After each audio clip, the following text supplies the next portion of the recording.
Hello friends, welcome back to black explorer movie explorer. So आज की हमारी movie है जैक स्नाइडर की जस्टिस लीग या जस्टिस लीग सिंडर कट, जिसका हम सभी को पिछले 4 सालों से इंतज़ार था और फाइनली ये घड़ी आ गई। जैक स्नाइडर की जस्टिस लीग,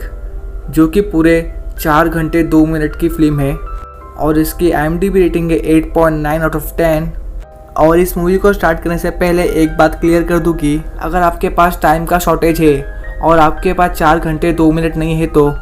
तभी मेरी इस वीडियो को कंटिन्यू रखना और इसे अंत तक देखना, ताकि आप इस मूवी को फुल समझ पाए और इसे एंजॉय कर सकें। या आपको इस मूवी को बिना स्पॉइल किए हुए पूरा देखना होगा तो आप बुक माई शो पर जाकर justice League Snyder cut rent पर लेकर देख सकते हैं, जिसका प्राइस 150 है, लेकिन आप पे हाफ का कोड यूज़ करके 75 में देख सकते हैं। एक बात बता दो कि इस मूवी को बनने में पूरे 4 साल लगे, सो प्लीज़ इसे पायरेट ना करें और इस मूवी को इसके ओरिजिनल प्लेटफॉर्म से देखें। या फिर मेरी वीडियो तो चल ही रही है तो आप इस वीडियो को बस कंटिन्यू रखो। सो बिना किसी देरी के मूवी स्टार्ट करते हैं। सो यहाँ पर इस मूवी को पूरे 7 पार्ट्स में डिवाइड किया है और हम एक के बाद एक लाइन वाइज सारे पार्ट्स को एक्सप्लेन करेंगे। जहाँ इस फिल्म की शुरुआत बैटमैन वर्सेस सुपरमैन के एंडिंग सीन को दिखाते हुए की जाती है, जहाँ पर सुपरमैन और डूम्सडे एक दूसरे से लड़ते हुए मर जाते हैं और मरने से पहले सुपरमैन की एक जोरदार चीख निकलती है, जिसे बैटमैन, वंडर वुमन और लोइस लेन ये सभी देखते हैं और सुनते हैं। और इस चीख की गूंज दुनिया में चारों तरफ फैल जाती है, जहाँ पर इस चीख से साइबॉर्ग के पास रखा हुआ मदर बॉक्स एक्टिवेट हो जाता है। जिसके बाद हम एटलांटियंस को देखते हैं, जहाँ पर इस चीख से इनका भी मदर बॉक्स एक्टिवेट हो जाता है। और अंत में अमेज़न, जहाँ से वंडर वुमन आई होती है, उनका भी मदर बॉक्स एक्टिवेट हो जाता है सुपरमैन की चीख से। और साथ ही उस मदर बॉक्स में दरार आ जाती है, जिसे देखकर उनमें से एक लेडी क्वीन को अलर्ट करने के लिए कहती है। और अब यहाँ से पार्ट 1 स्टार्ट होता है, जहाँ ब्रूस वेन यानी बैटमैन बर्फीले आइसलैंड में आया होता है किसी की तलाश में। और इसी तलाश में वो एक शॉप में आता है, जहाँ वो लोगों से पूछता है कि क्या तुम ऐसे इंसान को जानते हैं जो कि सिर्फ सर्दियों में यहाँ पे आता है और यहाँ के लोगों को मछलियाँ देता है। और उसकी बातों से लगता है कि वो एक्वामैन की तलाश में आया है, जहाँ वो उन लोगों को $25,000 ऑफर करता है उस आदमी यानी एक्वामैन को बताने के लिए। और ये सारी बातें आर्थर करी यानी एक्वामैन सुन रहा होता है। तब वो ब्रूस को धमकाने की कोशिश करता है, इसलिए ब्रूस यानी बैटमैन उन्हें $25,000 कैश देता है। जहां एक्वामैन और बैटमैन के बीच बातें होती है और बैटमैन एक्वामैन को कहता है कि जल्दी इस पृथ्वी पे एक बहुत बड़ी ईविल और डार्क पावर का हमला होने वाला है, इसलिए मुझे एक टीम की ज़रूरत है, जिसमें मैं तुम्हें भी शामिल करना चाहता हूँ, जिससे कि हम इजीली पृथ्वी को बचा सकते हैं। लेकिन एक्वामैन कहता है कि मुझे कोई इंटरेस्ट नहीं है और सीधा ना कहकर वहाँ से निकल जाता है। और भाई यहाँ पे तो इसके तेवर एकदम अलग ही होते हैं और एक्वामैन की आइज़ क्या ही बोलूँ, मतलब एकदम कातिल होते हैं। फिर सुपरमैन की मॉम मार्था केंट सुपरमैन की कब्र को देखती है और उसके बाद वो एक कार लेकर कहीं तो शिफ्ट हो जाती है, क्योंकि उसके बाद उसके हाउस के लोन को चुकाने के लिए पैसे नहीं होते, जहाँ बैंक ने उसके घर को जब्त कर लिया होता है। इसलिए मार्था उस जगह से शिफ्ट हो जाती है। फिर मेट्रोपोलिस सिटी में हम लोइस लेन को देखते हैं, जो कि काफ़ी उदास और डिप्रेस होती है और वो एक कैफ़े से कॉफ़ी लेती है। जहाँ पर उस कैफ़े से निकलते वक्त हम जैक स्नाइडर को देखते हैं, जो कि वहीं पे बैठा होता है और ये इस मूवी का प्लस पॉइंट होता है। जिसके बाद लोइस उस कॉफ़ी को लेकर एक पार्क में आती है, जहाँ पर सुपरमैन का मॉन्यूमेंट होता है। और यहाँ हमें पता चलता है कि लोइस लेन ने अपनी जॉब छोड़ दी है और वो रोज़ाना सुपरमैन की डेथ के बाद उसकी यादों में डेली कॉफ़ी लेकर इस मॉन्यूमेंट के पास आकर उसके मॉन्यूमेंट को देखती है। जिसके बाद हम एक टेररिस्ट का ग्रुप देखते हैं, जो कि एक बिल्डिंग में आते हैं और वहाँ के कुछ लोगों को मारकर बाकी सभी लोगों को हॉस्टेज बना देते हैं। और इनका मकसद सिर्फ टेररिज्म फैलाना होता है, तो ये लोग वहाँ पे बॉम्ब भी फिट कर देते हैं और हालात काफ़ी नाजुक होते हैं, जहाँ पर वंडर वुमन की एंट्री होती है। फिर वंडर वुमन एक एक करके सभी टेररिस्ट को मारती है और उस बम को आसमान में फेंक देती है, जिससे कि उस बम का एक्सप्लोजन आसमान में होता है और किसी की भी जान नहीं आती। जिसके बाद वो टेररिस्ट के लीडर्स को भी नॉकआउट कर देती है और सभी लोगों की जान बचाती है। और यहाँ पे वंडर वुमन को फ्लैश की तरह स्पीड और सुपरमैन की तरह पावरफुल दिखाया गया है, जो कि काफ़ी खूबसूरत और आइकॉनिक होता है। फिर हम अमेज़ॉन्स को देखते हैं जो कि उस मदर बॉक्स की रखवाली कर रहे होते हैं जिसमें कुछ हलचल हो रही होती है, और उस क्रैक की वजह से उस मदर बॉक्स में हलचल कुछ ज़्यादा ही बढ़ जाती है कि तभी बूम, सुपर विलन की तरह सुपर एंट्री देते हुए स्टेफन वुल्फ आता है, जहां पैराडेमन्स और स्टेफन वुल्फ अमेज़ॉन्स के ऊपर अटैक करते हैं। और यहाँ इनके बीच एक तगड़ी फाइट होती है, जहां मदर बॉक्स को बचाने के लिए क्वीन उस इमारत को बंद कर देती है जिसमें इस मदर बॉक्स को रखा गया था, और साथ ही उस इमारत को गिरा भी देती है ताकि ये मदर बॉक्स स्टेफन वुल्फ के हाथ ना लगे, और वो सोचते हैं कि स्टेफन वुल्फ शायद मर जाएगा। लेकिन ऐसा कुछ नहीं होता, और स्टेफन वुल्फ जो कि एक सुपर विलन है पानी के अंदर से बाहर निकलता है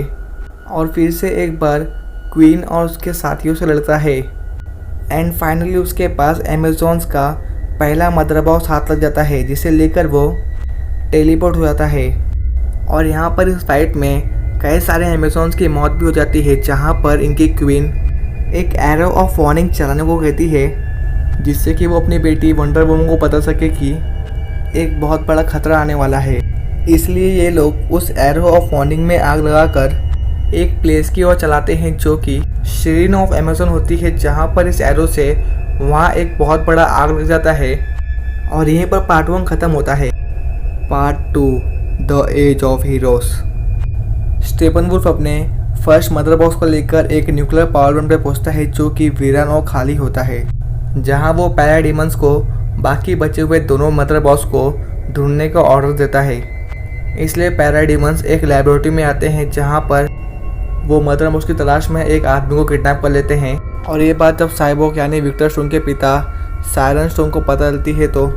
वो घर पहुंचकर अपने बेटे को कहते हैं कि किसी तरह के डीमंस मदर बॉक्स के लिए आए थे और उन्होंने एक आदमी को किडनैप कर लिया है,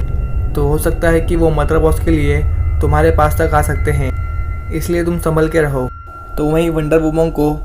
एरो ऑफ वार्निंग मिल जाता है, और वो उस एरो को लेकर उस प्लेस के अंदर एक गुफा होती है उसमें जाती है, जहां उसे मदर बॉक्स और आने वाले खतरे डार्क साइड के बारे में पता चलता है, और पास्ट में इनके बीच कैसी बैटल हुई थी और क्या हुआ था ये भी मालूम पड़ता है। फिर हम एक्वामैन को देखते हैं जो कि अपने मेंटर से मिलता है, और उसका मेंटर वुल को उसे उसके माँ का हथियार वो पावरफुल त्रिशूल देता है और कहता है कि तुम अपने लोगों के लिए अटलांटिस की राजगद्दी संभाल लो। जिसके बाद स्टेफन वुल्फ अपने मालिक डार्क साइड के दूसरे चेले डेसेट से मिलता है और उसे अपने सारे प्लानिंग्स बताता है, जहां हमें पता चलता है कि स्टेफन वुल्फ ने डार्क साइड के साथ कुछ तो ऐसा किया है जिससे कि डार्क साइड का उस पर से भरोसा उठ गया है। इसलिए वो तीनों मदर बॉक्स को इकट्ठा करके डार्क साइड को एक बार दोबारा अपने ऊपर भरोसा दिलाना चाहता है। फिर हम वंडर वुमन को देखते हैं जो कि बैटमैन से मिलती है और उसे एक कहानी सुनाती है एज ऑफ हीरोज़ की, जहाँ कई सौ साल पहले डार्क साइड अपनी आर्मी के साथ पृथ्वी पे आया था, और तब उसका सामना करने के लिए पहली बार सारे एटलांटियंस, अमेज़ॉन्स, ह्यूमंस, गॉड्स और इनफैक्ट ग्रीन लैंटर्न, ये सारे लोग मिलकर डार्क साइड को बहुत बुरी तरह हरा देते हैं, और इन तीनों मदर बॉक्स को यूनाइट होने भी नहीं दिए और उन्हें अलग कर दिया। जिसके बाद ये लोग एक एक करके उन मदर बॉक्स को अपने पास रख लिया, जिसमें से पहला मदर बॉक्स एटलांटियंस के पास होता है, तो दूसरा मदर बॉक्स अमेज़ॉन्स के पास होता है, तो आखिरी वाला ह्यूमंस के पास होता है। और यहाँ बैटमैन डिसाइड करता है कि इन्हें भी एक टीम बनानी पड़ेगी ताकि ये आने वाले खतरों का सामना कर सके। और यहाँ पार्ट 2 एंड होता है। पार्ट 3 बिलव्ड मदर बिलव्ड सन। हम बैरी एलन को देखते हैं जो कि एक बहुत बड़े एक्सीडेंट में एक खूबसूरत लड़की को फ्लैश बनकर बचा लेता है। तो वहीं ब्रूस और डायना डिसाइड करते हैं कि ब्रूस जाएगा बैरी एलन को यानी फ्लैश को हायर करने, और डायना यानी वंडर वुमन वो साइबॉर्ग से बात करेगी, जहां साइबॉर्ग उसे मिलने का लोकेशन भेजता है। तो वहीं स्टेफन वुल्फ को दूसरे मदर बॉक्स का लोकेशन मालूम पड़ गया है कि वो मदर बॉक्स एटलांटिस में है, जहां हमें साइबॉर्ग यानी विक्टर स्टोन की स्टोरी मालूम पड़ती है कि वो कैसे साइबॉर्ग बना, जहां वो बताता है कि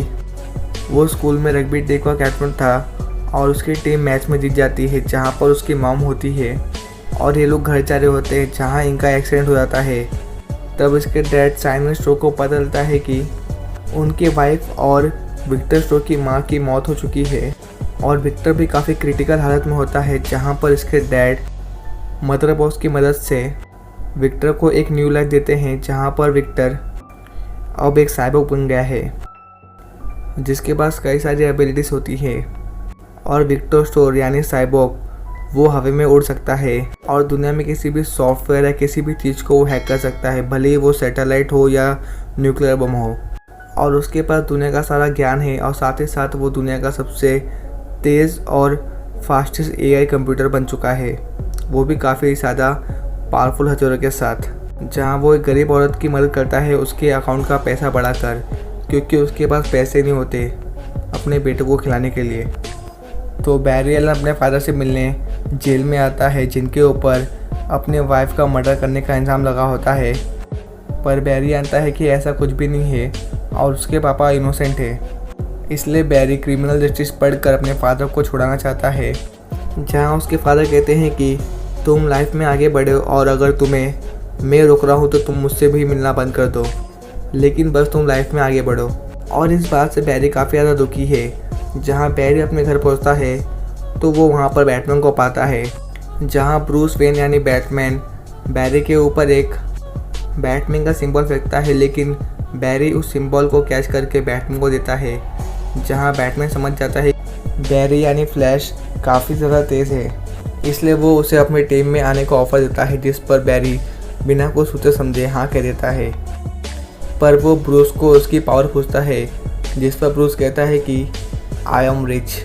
और ऐसा कहने के बाद ये लोग वहाँ से निकल जाते हैं। तो वहीं बैटमैन का असिस्टेंट एल्फ्रेड बैटमैन के ग्लव्स पर काम करता है, जिससे कि वो ग्लव्स किसी भी तरह के पावर्स को ऑब्जर्व कर सकता है और बैटमैन को चोट नहीं लगेगी। जहाँ डायना को साइबोर्ग का लोकेशन मिलता है तो वो उस लोकेशन पे आती है जहाँ साइबोर्ग भी आता है, जहाँ वो उसे समझाती है और टीम में जोड़ने के लिए कहती है, लेकिन जिस पर साइबोर्ग ना कह देता है और वहाँ से चले जाता है। तो वही साइलो स्टोर के साथ ही साथ लैबोरेटरी के कुछ एम्प्लॉयज़ को पैराडाइमस उठा लेते हैं और ये सारे किडनैपिंग का शक बैटमैन पे आता है, क्योंकि किसी पर्सन ने बताया है कि वो बैटमैन से दिखता है। इसलिए गौतम सिटी के पुलिस ऑफिसर्स को लगता है कि कहीं ये सारे किडनैपिंग के पीछे बैटमैन का तो हाथ नहीं। जहाँ कमिश्नर डिसाइड करता है कि वो बैटमैन से बात करेगा और उसे पूरा भरोसा है कि ये बैटमैन तो पिछले 20 सालों से क्रिमिनल से लड़ रहा है, तो वो तो ऐसा नहीं कर सकता। तो वहीं एटलांटिस में मदर बॉक्स के अंदर क्रैक आ जाता है, जहाँ पर स्टेफन वुल्फ आता है और सब खून खराबा करना स्टार्ट कर देता है। और यहाँ एक्वामैन उससे फाइट करता है और उसे रोकने की कोशिश करता है, लेकिन वो नाकामयाब होता है और स्टेफन वुल्फ यहाँ से सेकेंड मदर बॉक्स लेकर टेलीपोर्ट हो जाता है, जहाँ एक्वामैन की लव मेला एक्वामैन को समझाने की कोशिश करती है कि उसे एटलांटिस की राजगद्दी संभाल लेनी चाहिए, लेकिन एक्वामैन को ना ही गद्दी से प्यार है और ना ही यहाँ के लोगों से। तो वहीं साइबोर्ग जिसके पास तीसरा मदर बॉक्स होता है, तो वो उस मदर बॉक्स को लेकर अपनी कब्र में छुपा देता है, जिसके बाद वो घर आता है और देखता है कि उसके फादर गायब है यहाँ से। तो वहीं स्टेफन वुल्फ दूसरा मदर बॉक्स लेकर अपने प्लेस पे पहुँचता है, जहाँ पर वो उसे रखता है और अब इस मदर बॉक्स की पावर से उस जगह पर एक पावरफुल वोल्केनिक की शील्ड बन जाती है। और यहाँ पार्ट 3 एंड होता है। Part 4 change machine. इस बात में गौतम पुलिस कमिश्नर बैटमैन का सिग्नल ऑन करते हैं, जहाँ वो बैटमैन, वंडर वुमन और फ्लैश से मिलते हैं और इन सबको पता चलता है कि साइलर स्टोन के साथ बाकी सभी लोग जो भी किडनैप हुए हैं वो सब लोग गौतम सिटी के हार्बर में हैं। ये हार्बर एक ऐसी जगह होती है जो कि पानी के नज़दीक होती है और यहाँ पे बहुत बड़े टनल्स होते हैं। इसलिए ये लोग गौतम सिटी के हार्बर पहुँचते हैं, जहाँ देखते हैं कि स्टीफन वुल्फ साइलर स्टोन और बाकी सभी लोगों को पूछता है कि मदर बॉक्स कहाँ पर है और उन्हें मारने वाला होता है कि तभी साइबोर्ग, वंडर वुमन, फ्लैश और बैटमैन ये चारों मिलकर स्टीफन वुल्फ और उसकी पैराडाइमस आर्मी से लड़ाई करते हैं, जहां फ्लैश और साइबोर्ग सभी लोगों को रेस्क्यू करते हैं और सेफ जगह पर ले जाते हैं। तो वहीं लड़ाई में बैटमैन नाइट क्रॉलर को बुलाता है और स्टेफन वुल्फ पर अटैक करता है, पर लेकिन स्टेफन वुल्फ नाइट क्रॉलर पर अटैक करता है जिससे कि नाइट क्रॉलर ख़राब हो जाता है। इसलिए साइबॉर्ग उसमें बैठता है और उसका कंट्रोल लेता है और साइबॉर्ग की पावर और दिमाग की वजह से नाइट क्रॉलर चलने लगता है, जहाँ पर साइबॉर्ग एक मिसाइल लॉन्च करता है स्टेफन वुल्फ की ओर और स्टेफन वुल्फ पावरफुल और चालाक होता है, इसलिए वो उस मिसाइल को पकड़ता है और हार्बर में फोड़ देता है और वहाँ से टेलीपोर्ट हो जाता है। तो यहाँ हार्बर की टनल्स में पानी का फोर्स बहुत तेज़ी से बढ़ने लगता है, जहाँ पर एक्वामैन आता है और अपने माँ के त्रिशूल की मदद से वो पानी को होल्ड करता है, जिससे कि जस्टिस लीग के सभी मेंबर समय रहते वहाँ से निकल जाते हैं। तो दूसरी ओर स्टेफन वुल्फ अपने अड्डे पे आता है और दोनों मदर बॉक्स से एम्प्टी इक्वेशन प्लेस के बारे में बात करता है, जहाँ ये मदर बॉक्स उसे एक विज़न दिखाते हैं जिसमें स्टेफन वुल्फ अर्थ पे होता है और यहाँ उसे पता चलता है कि अर्थ ही वो लॉस्ट प्लैनेट है जो कि एम्प्टी लाइफ इक्वेशन को एग्जिट करता है। और एम्प्टी लाइफ इक्वेशन एक पावरफुल और अल्टीमेट वेपन है जो कि ब्रह्मांड को मिटा और बना सकता है। और फिर ये बात वो डिज़ाइड को बताता है, जहाँ इस फिल्म में पहली बार डार्कसाइड अपीयर होता है। तो स्टेफन वुल्फ उसे एम्प्टी लाइफ इक्वेशन की बात बताता है और कहता है कि अर्थ ही वो प्लैनेट है जहाँ ये अल्टीमेट वेपन है, जिस पर डार्कसाइड कहता है कि सबसे पहले तुम उन तीनों मदर बॉक्स को यूनाइट करो, इकट्ठा करो, और उन तीनों मदर बॉक्स को इकट्ठा होने के बाद मैं खुद अर्थ पे आऊँगा और एम्प्टी लाइफ इक्वेशन को ढूंढूंगा और उसका इस्तेमाल करूँगा। तो वहीं एक्वामैन सभी को बताता है कि स्टेफन वुल्फ के पास अब दूसरा मदर बॉक्स भी है, जिस पर वंडर वुमन कहती है कि अब तो सिर्फ आखिरी वाला बचा है जो कि ह्यूमंस के पास है, जहाँ पर साइबॉर्ग उस मदर बॉक्स को लेकर आता है। अगर आपको याद होगा तो साइबॉर्ग ने ये मदर बॉक्स अपने कब्र में छुपाया था। जिसके बाद ये सभी लोग मदर बॉक्स के ऊपर से बात करते हैं, जहाँ पर साइबॉर्ग बताता है कि एक एक्सीडेंट की वजह से मेरी हालत मरने वाली हो गई थी, जहाँ पर मेरे डैड ने, जो कि साइलर स्टोन है, उन्होंने मदर बॉक्स का यूज़ करके मुझे एक न्यू लाइफ दी और एक न्यू जीवन मिला और अब मैं एक साइबॉर्ग बन गया हूँ। और ये बात सुनने के बाद सभी के माइंड में एक ही बात आती है कि अगर इस मदर बॉक्स की पावर से साइबॉर्ग ज़िंदा हो सकता है तो क्यों ना सुपरमैन को भी ज़िंदा किया जाए।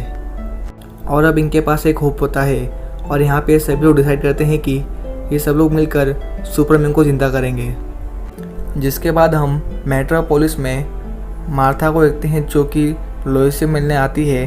और यहाँ हमें पता चलता है कि लोइस जब से सुपरमैन मरा है उसके बाद से इसने पूरी ज़िंदगी चेंज कर दी है। ये ना ही जॉब पे जाती है और ना ही किसी से मिलती है, ये सिर्फ और सिर्फ डिप्रेस रहती है। इसलिए मार्था उसे मोटिवेट करती है और उसे न्यू लाइफ स्टार्ट करने की बात कहती है, जिसके बाद वो वहाँ से चली आती है। जहाँ हम देखते हैं कि मार्था बल्कि मार्था नहीं होती बल्कि एक ग्रीन एलियन है जिसका नाम मार्शल मैनहंटर है और फिर ये दूसरे आदमी का रूप लेकर वहाँ से चले आता है। यहाँ पे पार्ट 4 एंड होता है। Part 5 all the Kings horses. इस पार्ट में बैरी और साइबॉर्ग सुपरमैन की कब्र खोदते हैं और जस्टिस लीग के सारे मेंबर्स सुपरमैन की बॉडी को लेकर सुपरमैन की शिप स्टार लैब्स, जो कि लैबोरेटरी में होती है, वहाँ पर लेकर जाते हैं। जहाँ साइबॉर्ग अपनी पावर से एक नकली अलार्म ऑन करता है ताकि लैब के सारे लोग वहाँ से निकल जाए, क्योंकि सुपरमैन को वापस ज़िंदा करना ये काफ़ी ख़तरनाक मिशन है। इसलिए वो सभी की सेफ्टी के लिए एक नकली अलार्म बजाता है जिससे कि सारे लोग लैब के बाहर चले जाते हैं। तो वहीं हम लोइस को देखते हैं जिसकी नींद खुलती है और वो अपने ड्रॉ से अपना आईडी कार्ड लेती है जहाँ पर एक प्रेगनेंसी किट होता है और इस प्रेगनेंसी किट को दिखाकर शायद ये भी हो सकता है कि लोइस प्रेग्नेंट हो और वो सुपरमैन के बच्चे की माँ बनने वाली हो। खैर ये तो हमें आने वाले पार्ट 2 में ही मालूम पड़ेगा। जिसके बाद लोइस रेडी होकर उसी सुपरमैन के मॉन्यूमेंट के पास आती है जो कि लैब के पास ही होता है। तो वहीं शिप के अंदर साइबॉर्ग कहता है कि सुपरमैन को ज़िंदा करने के लिए हमें मदर बॉक्स को चार्ज करना पड़ेगा। जहां बैरी यानी फ्लैश कहता है कि अगर मैं एकदम फास्ट स्पीड में दौड़ते हुए आकर इस मदर बॉक्स को टच करूंगा तो मेरे अंदर से निकलते हुई इलेक्ट्रिसिटी इस मदर बॉक्स को चार्ज कर देगी। जिस पर ये लोग इस प्लान को एग्जीक्यूट करना स्टार्ट करते हैं, जहाँ पर शिप की एआई साइबॉर्ग को एक विज़न या फ्यूचर दिखाती है जहाँ पर डार्कसाइड बैठा होता है। वंडर वुमन की मौत हो चुकी है और डार्कसाइड ने एक्वामैन को भी मार डाला है और सुपरमैन जो कि इविल बन गया है उस पर डार्कसाइड का हाथ होता है और एआई उन्हें मदर बॉक्स को एक्टिव करने से मना करती है, क्योंकि एक बार मदर बॉक्स एक्टिव हो गया तो स्टीफन वुल्फ को उनकी लोकेशन मालूम पड़ जाएगी। लेकिन इनका प्लान तो एग्जीक्यूट हो चुका था, जहाँ पर फ्लैश फुल स्पीड में दौड़ते हुए आता है और मदर बॉक्स को टच करता है, जिससे कि उसकी सारी इलेक्ट्रिसिटी उस मदर बॉक्स को चार्ज करती है। जहाँ बूम एक धमाका होता है और हम आसमान में सुपरमैन को देखते हैं, जो कि जिंदा हो चुका है। और इस बीच मदर बॉक्स शिप के बाहर आके गिर चुका है, जहाँ सुपरमैन अपनी एक्सरे जैसी आंखों से सभी को एनालाइज करता है, जिस पर साइबॉर्ग की बॉडी अपने आप ही सुपरमैन पर अटैक करती है, क्योंकि उसे उसकी बॉडी पे पूरा कंट्रोल नहीं होता और उसे सुपरमैन खतरा लगता है। और इस अटैक के बाद सुपरमैन उन सभी से फाइट करता है, जहाँ सुपरमैन वन साइड और उसके अपोजिट में पूरी जस्टिस लीग। लेकिन फिर भी सुपरमैन सभी पे भारी पड़ता है और सभी की धुलाई करता है।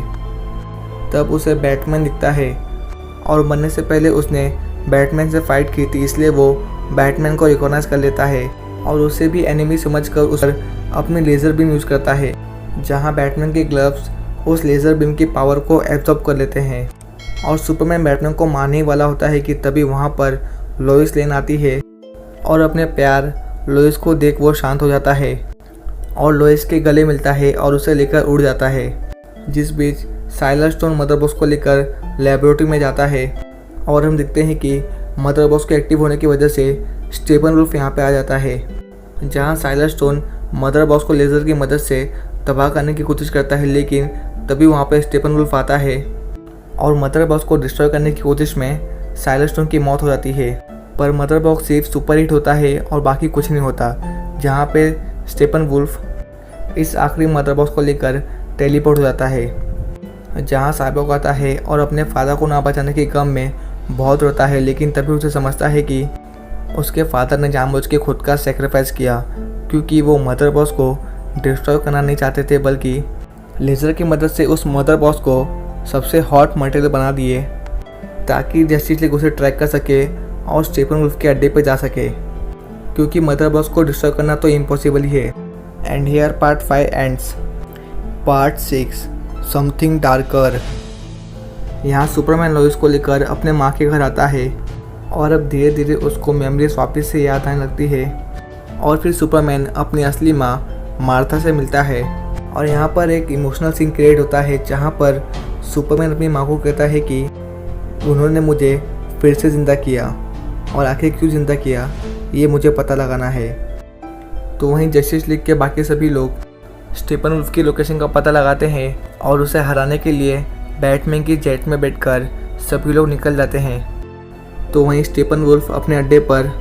तीनों मदर बॉक्स को एक करने का प्रोसेस स्टार्ट कर देता है, जिससे कि एक बहुत तेज़ साउंड क्रिएट होती है और ये साउंड पूरी दुनिया सुनती है। तो वहीं बैटमैन के जेट में ये चारों मिलकर एक टीम की तरह प्लान बनाते हैं, जिसमें बैटमैन अपनी जेट की मदद से स्टीफन वुल्फ के प्लेस का शील्ड ब्रेक करेगा और साथ ही पैराडाइमस का ध्यान बढ़ाएगा, जहां पर वंडर वुमन और एक्वामैन स्टीफन वुल्फ से फाइट करेंगे। जिस बीच साइबॉर्ग अपनी पावर से उन तीनों मदर बॉक्स को एक होने से पहले अलग अलग करेगा, जहां फ्लैश पूरी स्पीड से दौड़ता हुआ आकर अपनी इलेक्ट्रिसिटी से साइबॉर्ग को चार्ज करेगा, जिससे कि साइबॉर्ग उन तीनों मदर बॉक्स को अलग कर देगा।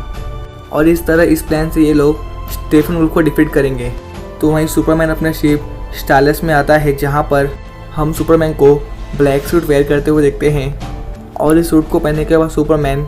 पृथ्वी के स्पेस में आता है, जहां पर सूरज की सोलर पावर से अपने आप को चार्ज करता है। एक्चुअली में सुपरमैन ने ये ब्लैक सूट इसलिए पहना क्योंकि ब्लैक सूट सूरज की सोलर एनर्जी को एब्जॉर्ब करता है, जिससे कि सुपरमैन अपने आप को रिचार्ज कर ले। और इसके बाद वो अल्फ्रेड से मिलने आता है, जहाँ पर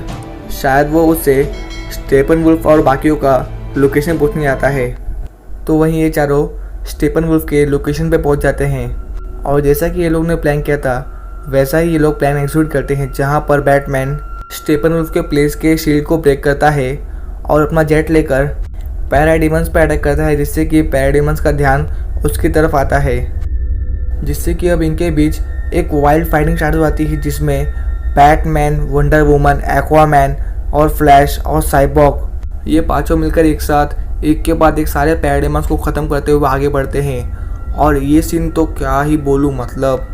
इतना लाजवाब होता है ना कि मैं एक्सप्लेन नहीं कर सकता। मतलब इनके फाइट, इनके एक्शन, इनके मूव्स, इनके वीएफएक्स, मतलब पूरी मूवी का मतलब क्या क्या फाइट सीन देख लेंगे ना आप, सारे फाइट सीन को भूल जाएंगे, एवेंजर्स को भूल जाएंगे, सिर्फ डीसी के फैन बन जाएंगे, इतना मस्त रहता है ये फाइट सीन। फिर वंडर वुमन और एक्वामैन स्टीफन वुल्फ से फाइट करते हैं, जिस बीच साइबॉर्ग मदर बॉक्स को अलग करने के प्रोसेस में लग जाता है और फ्लैश भी अपने अल्टीमेट स्पीड में आने के लिए उस जगह के चक्कर लगाने लगता है जहां स्टीफन वुल्फ एक्वामैन और वंडर वुमन पे भारी पड़ता है और वो उन दोनों को हराकर साइबॉर्ग की तरफ बढ़ता है और वो साइबॉर्ग पे अपने एक्स से वार करने वाला होता है कि तभी सुपरमैन वहाँ पे आता है और अपने शोल्डर से उस वार को झेल लेता है, जिसके बाद वो अपनी फूंक से स्टीफन वुल्फ के एक्स को फ्रीज कर देता है और फिर एक ही फाइट में वो स्टीफन वुल्फ को उसकी नानी याद दिला देता है, जिसके बाद सुपरमैन स्टीफन वुल्फ को ले धपाधप इतना मारता है ना कुत्ते की तरह, जिसके जवाब में स्टीफन वुल्फ कुछ नहीं कर पाता। तो वहीं साइबॉर्ग को मदर बॉक्स की गठबंधन को अलग करने के लिए फ्लैश की ज़रूरत पड़ती है, जहां पर फ्लैश अपने स्पीड के चरम सीमा पर पहुंच जाता है, लेकिन तभी एक पैराडीमन उस पर अटैक कर देता है, जिससे कि फ्लैश दौड़ना रोक देता है क्योंकि उसे चोट लग जाती है। और इस मूवमेंट पे मदर बॉक्स का गठबंधन पूरा हो जाता है और वो तीनों मदर बॉक्स एक मदर बॉक्स में कन्वर्ट हो जाते हैं, जिससे कि एक लूप क्रिएट होता है जिसमें डार्कसाइड उसका चेले होते हैं और एक बड़े धमाके के साथ फिर पूरी पृथ्वी खत्म हो जाती है और ये सब कुछ फ्लैश देख रहा होता है, जिस पर फ्लैश अपने आप से कहता है कि मुझे स्पीड के रूल को तोड़ना पड़ेगा और वो लाइट की भी स्पीड से ज़्यादा तेज़ दौड़ता है और दौड़ते दौड़ते वो एक टाइम पोर्टल क्रिएट करता है, जिसमें वो टाइम में कुछ सेकंड्स पीछे आता है और पूरी तेज़ी से दौड़ते हुए वो जाकर साइबॉर्ग को टच करता है, जिससे कि उसकी इलेक्ट्रिसिटी साइबॉर्ग में आती है और साइबॉर्ग मदर बॉक्स के गठबंधन को अलग कर देता है और अब तीनों भी मदर बॉक्स अलग अलग हो जाते हैं। तो वहीं एक्वामैन अपने त्रिशूल को स्टीफन वुल्फ के आर पार कर देता है, जहां सुपरमैन उससे फाइट मारकर डार्कसाइड की ओर फेंकता है और वहीं लूप में गिरने से पहले वंडर वुमन अपनी तलवार से स्टीफन वुल्फ का गला कट कर देती है, जिससे कि लूप में स्टीफन वुल्फ की बॉडी और स्कल अलग अलग गिरते हैं, जहां डार्कसाइड स्टीफन वुल्फ के सर को अपने पैरों से मसल देता है और फिर हम डार्कसाइड और जस्टिस लीग को एक दूसरे को दुश्मन की आंखों से घूरते हुए देखते हैं और यहीं पर डार्कसाइड का लूप बंद हो जाता है, जहां डेजर्ट डार्कसाइड को कहता है कि मुझे मालूम था स्टीफन वुल्फ किसी काम का नहीं है, लेकिन डार्कसाइड कहता है कि मुझे एम्प्टी लाइफ इक्वेशन चाहिए, जिसके लिए हम पुराना तरीका इस्तेमाल करेंगे। जिसके बाद हम पूरे जस्टिस लीग को एक साथ लाइन में खड़े होते हुए देखते हैं, जो कि काफ़ी पावरफुल और स्ट्रॉन्गेस्ट टीम होती है इन द वर्ल्ड। और यहीं पे पार्ट 6 ख़त्म होता है। देन फाइनली एपिलॉजी या कंक्लूजन। और अब दुनिया में शांति हो गई है और सभी लोग काफ़ी खुश और अच्छे हैं, जहां साइबॉर्ग को उसके डैड का रिकॉर्डेड मैसेज मिलता है, जिसे सुनकर वो काफ़ी मोटिवेट होता है। तो वहीं बैटमैन अपने हाउस को जस्टिस लीग के हेडक्वार्टर्स में कन्वर्ट करने की बात करता है और बैरी को जॉब मिल गई है, तो ये बात वो अपने डैड को बताता है, जिस पर उसके डैड अपने बेटे को जॉब मिलने की खुशी में काफ़ी प्राउड और हैप्पी फील करते हैं। तो वहीं सुपरमैन को देखते हैं, जो कि अपने घर होता है, जहां वो बैटमैन से पूछता है कि आखिर तुमने मेरे घर का लोन कैसे चुकाया, जिस पर बैटमैन कहता है कि सिंपल, मैंने वो बैंक ही खरीद लिया जिससे कि तुम्हारे घर का लोन माफ़ हो जाए। और हम एक्वामैन को देखते हैं, जो कि अपने लव मीरा और अपने मेंटर को टाटा कहकर अपने फादर से मिलने जाता है। जिसके बाद हम लेक्स लूथर को देखते हैं, जो कि जेल से भाग चुका है, जहां वो डेथस्ट्रोक से मिलता है और डेथस्ट्रोक की बातों से लगता है कि उसका कुछ पर्सनल रिवेंज है बैटमैन से, जहां लेक्स लूथर उसे बैटमैन का असली नाम ब्रूस वेन बताता है। जिसके बाद हम एक अलग टाइमलाइन की पृथ्वी को देखते हैं, जो कि काफ़ी बंजर और जली हुई है, जहां बैटमैन की टीम में साइबॉर्ग, फ्लैश, मेरा, जोकर और डेथस्ट्रोक होते हैं। और इस टाइमलाइन की पृथ्वी में वंडर वुमन की मौत हो चुकी है और सुपरमैन ने एक्वामैन को मारा है। जिस पर मेरा बैटमैन को कहती है कि क्या तुमने कभी किसी से प्यार किया है, किसी को खोया है? तो जोकर बोलता है हाँ, इसने अपने फादर और मदर को भी खोया है। जिस पर बैटमैन कहता है कि आगे कुछ मत बोलना। पर जोकर बोलता है इसने तो अपने एडॉप्टेड बेटे को भी खोया है। जिस पर बैटमैन काफ़ी गुस्सा होने लगता है, जहां जोकर अपना बग चालू रखता है और अपना फनी लाफिंग भी स्टार्ट कर देता है। देन बैटमैन रिप्लाई में कहता है कि मैंने भी हार्ली को मारने से पहले एक वादा किया था कि मैं जोकर को एक खतरनाक और स्लो मौत मारूंगा। और ये सुनकर जोकर शिवर करता है और अपनी लाफिंग स्टार्ट कर देता है। और इनकी ये सारी बातें चली रहती कि तभी वहाँ पे सुपरमैन आता है जो कि काफ़ी गुस्से में होता है और वो अपनी लाल आँखों से इनकी तरफ देखता है जहाँ पर ये सभी उस पर अटैक करने के लिए रेडी हो जाते हैं। और इससे पहले कि कुछ होता, ब्रूस वेन की नींद खुलती है और वो एक सपना देख रहा होता है जहाँ उससे मिलने मार्शियन मैनहंटर आता है और वो ब्रूस यानी बैटमैन को कहता है कि डार्क साइड ख़त्म नहीं हुआ है और वो दोबारा से एम्प्टी लाइफ इक्वेशन के लिए पृथ्वी पे आएगा। सो इससे पहले कि वो उसके हाथ लग जाए उससे पहले हमें एम्प्टी लाइफ इक्वेशन ढूंढना पड़ेगा और मैं इसमें तुम्हारी हमेशा मदद करूँगा। और तुम्हारे मॉम डैड भी काफ़ी तुम पे प्राउड फील करते होंगे कि तुम एक टीम बनाकर जस्टिस लीग बनाकर दुनिया को सेव कर रहे हो और आगे भी इससे बड़े खतरे आने वाले हैं, इसलिए तुम प्रिपेयर रहना। इसके बाद वो ब्रूस वेन को अपना नाम बताकर जो कि मार्शियन मैनहंटर है कहकर वहाँ से चले जाता है। और यहीं पे ये पूरी लंबी मूवी जो कि 4 घंटे 2 मिनट की है ख़त्म होती है। सो फ्रेंड्स, मुझे इस वीडियो को बनाने में लगभग 2 नाइट्स और 2 डेज़ गए हैं, वो भी लगातार। तो प्लीज़ गाइस इस वीडियो को लाइक करना, कमेंट बॉक्स में कमेंट करना, दोस्तों में शेयर करना और चैनल को सब्सक्राइब कर देना। धन्यवाद।